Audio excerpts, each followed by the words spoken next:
Hare Krishna. Cooking for কৃষ্ণাতে সকলকে স্বাগত জানাই। আমার আজকের রেসিপি কাশ্মীরি ময়দা সবজি বা গ্লুটিন আলুর তরকারি। মায়াপুর বা নবদ্বীপের যে কোনো অনুষ্ঠানে এই রেসিপিটা কিন্তু আপনারা পাবেন।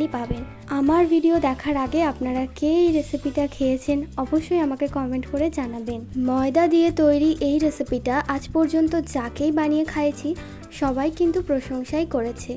তো এই রেসিপিটা আজকে আপনাদের সাথেও শেয়ার করছি। তাহলে চলুন আর বেশি কথা না বলে দেখে নেওয়া যাক আজকের রেসিপি। এই রান্নার মূল উপকরণ হলো ময়দা। এখানে আমি 1 কেজির থেকে একটু বেশি পরিমাণে ময়দা নিয়েছি। এবার ময়দাটাকে শুধুমাত্র জল দিয়ে মেখে নেব।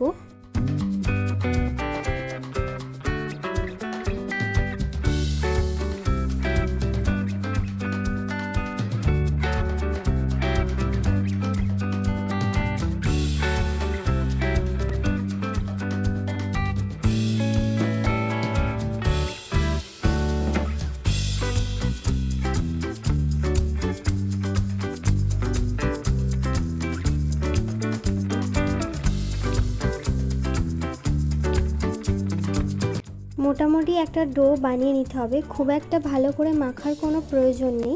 এবার মশলার পেস্ট বানিয়ে নেব। তার জন্য গোটা মশলার মধ্যে ধনে, জিরে, শুকনো লঙ্কা নিয়েছি আর নিয়েছি আদা।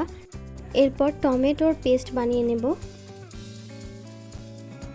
এবার মেখে রাখা ময়দাটাকে খুব ভালো করে জলে ধুয়ে নেব। হাত দিয়ে চটকে বারবার করে জল পাল্টে ময়দাটাকে ধুতে হবে যতক্ষণ পর্যন্ত না ময়দার এইভাবে সাদা জল বেরোনো বন্ধ হচ্ছে। এই রান্নাটার ক্ষেত্রে এই ময়দা ধোয়ার কাজটা একটু সময় সাপেক্ষ, আর এটা করতে কিন্তু অনেকটা পরিমাণ জলও খরচ হয়ে যায়।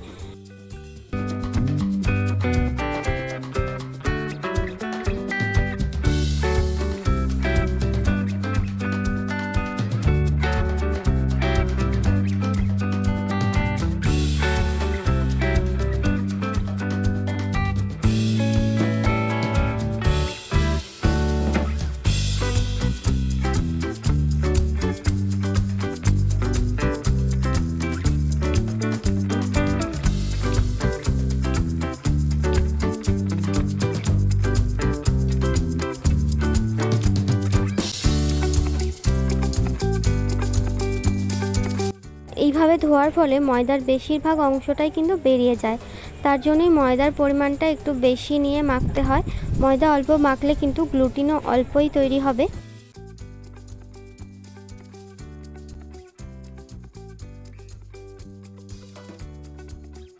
যত শেষের দিকে আসবে ময়দা থেকে সাদা রঙের জল বেরোনো বন্ধ হয়ে গিয়ে এরকম ফ্রেশ জল বেরোতে থাকবে।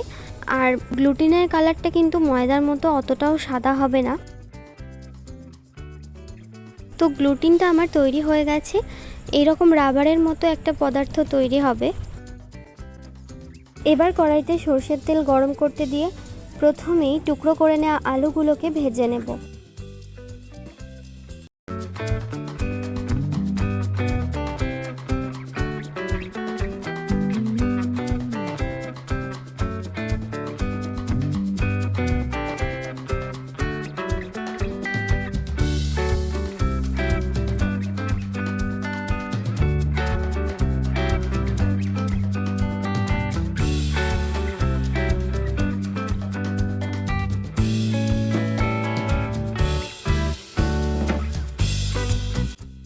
আলু ভেজে তুলে নেওয়ার পর এখন গ্লুটিনটাকেও ভাজতে হবে। তো এখন এই পুরো মণ্ডটা থেকে ছোট ছোট লেচি কেটে তেলের মধ্যে ভাজবো। এই থালাটার মধ্যে আমার আগে থেকে একটু হলুদ লেগেছিল, সে কারণে এরকম হলুদ রং হয়ে গেছে, না হলে কিন্তু এতটা হলুদ হয় না। গ্লুটিনটা কিন্তু অনেকটা রাবারেরই মতো, সেজন্য এখান থেকে লেচি কাটা এক হাতে করে একটু মুশকিল। তো 2 হাত ব্যবহার করে ছোট ছোট করে লেচির মতো কেটে নিয়েছি। এখন তেলের মধ্যে দিয়ে এগুলোকে ভেজে নেব।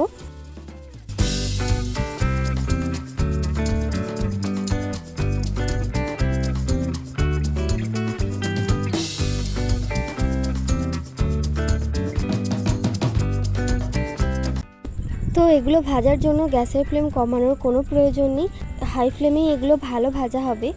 যতটাই ছোট টুকরো করে এগুলোকে ভাজতে দেওয়া হবে এগুলো কিন্তু তার দ্বিগুণভাবে ফুলে উঠবে। তো আমি আগেই বেশিরভাগটা ভেজে তুলে রেখেছি। তো এগুলো ভাজার জন্য গ্যাসের ফ্লেম কমানোর কোনো প্রয়োজন নেই, হাই ফ্লেমেই এগুলো ভালো ভাজা হবে। যতটাই ছোট টুকরো করে এগুলোকে ভাজতে দেওয়া হবে এগুলো কিন্তু তার দ্বিগুণভাবে ফুলে উঠবে। তো আমি আগেই বেশিরভাগটা ভেজে তুলে রেখেছি।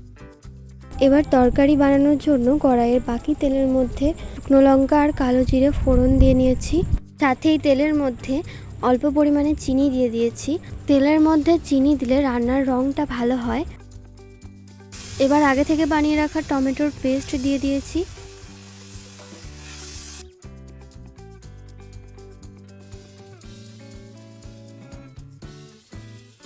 টমেটোর কাঁচা গন্ধ চলে গেলে বেটে রাখা মশলার পেস্ট দিয়ে ভালো করে কষিয়ে নিতে হবে।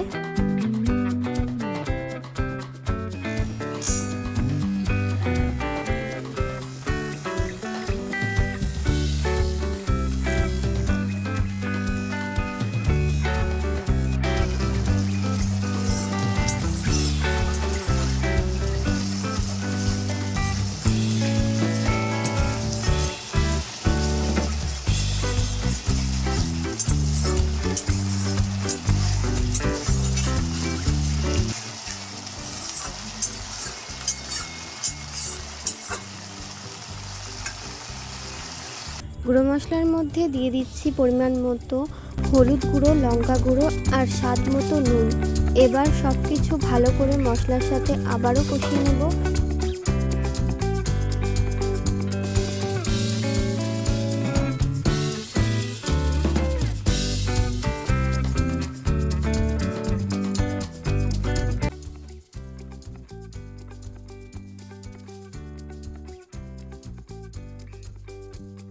মশলা থেকে তেল ছেড়ে আসলে দিয়ে দেব ফেটিয়ে রাখা টক দই।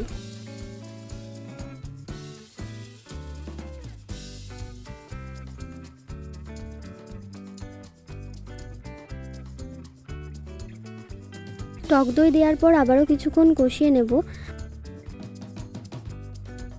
আর এখানে যে দইটা আমি ব্যবহার করেছি ওটা ঘরের তৈরি ছিল, তাই জলের পরিমাণটা একটু বেশি ছিল।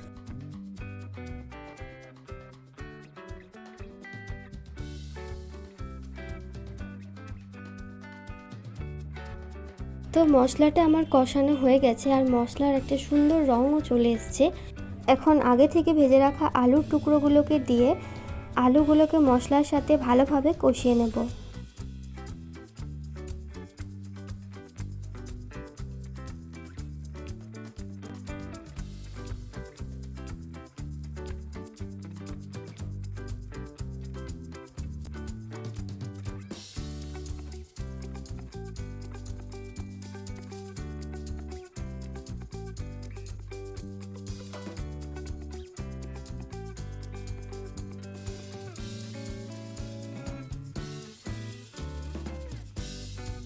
আলু কষানো হয়ে গেলে পরিমাণ মতো জল দিয়ে ঢাকা চাপা দিয়ে আলু সিদ্ধ করে নেব।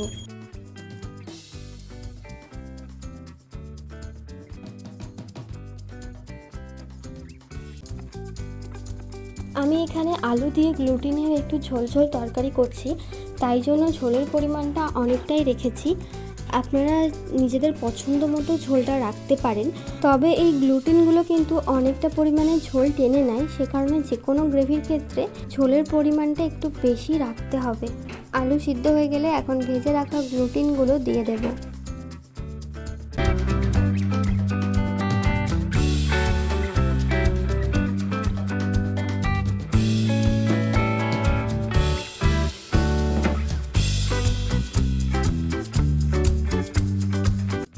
গ্লুটিনগুলো দেওয়ার পর একটু ফুটে আসলেই দিয়ে দেব পরিমাণ মতো গরম মশলা গুঁড়ো আর ঘি। এবার ঘি আর গরম মশলা দিয়ে আরও একটুখানি ফুটিয়ে নিয়ে গ্যাস বন্ধ করে দেব।